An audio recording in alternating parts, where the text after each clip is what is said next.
नमस्कार, ESPN 9 news में आपका स्वागत है। मैं हूं आपके साथ दिनेश कुमार। देश भर में लोकसभा चुनाव संपन्न होने के बाद अब देशवासियों को केंद्र की सत्ता पर किस सरकार की ताजपोशी होने वाली है, इस बात का बेसब्री से इंतजार है। लेकिन इस बीच आपको बता दें कि 1 जून को अंतिम चरण के मतदान संपन्न हुए। उन अंतिम चरण के मतदान में बिहार की पाटलिपुत्र लोकसभा सीट चर्चाओं का विषय बनी रही।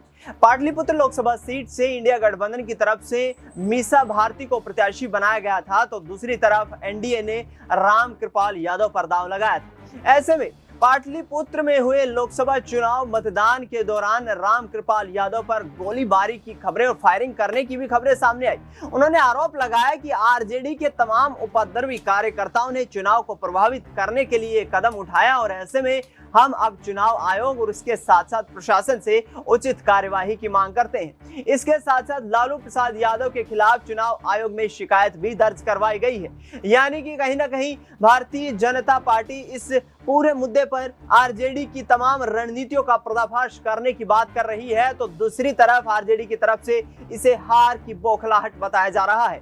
कुछ दिनों पहले सारण लोकसभा सीट पर जब मतदान संपन्न हुआ था, तो उस दौरान आरजेडी और बीजेपी के यहाँ कार्यकर्ता एक दूसरे से भिड़ गए थे।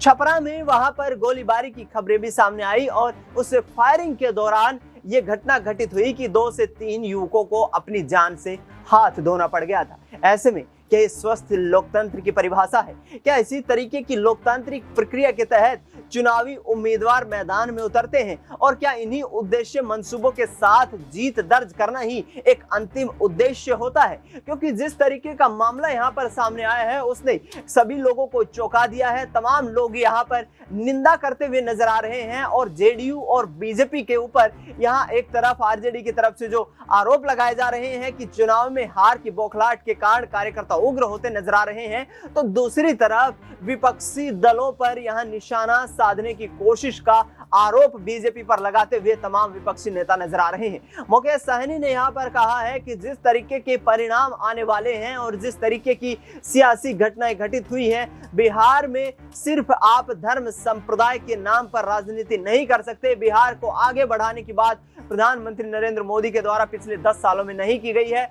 लिहाजा बिहार की अर्थव्यवस्था, बिहार का पलायन, बिहार की शिक्षा, स्वास्थ्य सुविधाओं को यहाँ पर 4 चांद लगाने की बात करते प्रधानमंत्री नरेंद्र मोदी दूर दूर तक दिखाई नहीं देते हैं। यानी कि साफ तौर पर कांटे की टक्कर दिखाई दे रही है और पाटलिपुत्र लोकसभा सीट जो कि एक हॉट सीट बन गई है, एक तरफ मीसा भारती के चुनाव जीतने की यहाँ पर तमाम आशंकाएं लगाई जा रही हैं, तो दूसरी तरफ एनडीए यहाँ पर सुपड़ा साफ करने की बातें करता हुआ नजर आ रहा है। देखना ये होगा कि आखिरकार पाटलिपुत्र का मैदान कौन जीत पाता है और किसको यहाँ पर हार नसीब होती है। फिलहाल इस खबर में इतना ही। देश दुनिया की तमाम बड़ी खबरों के लिए आप देखते रहिए एसपीएन 9 न्यूज।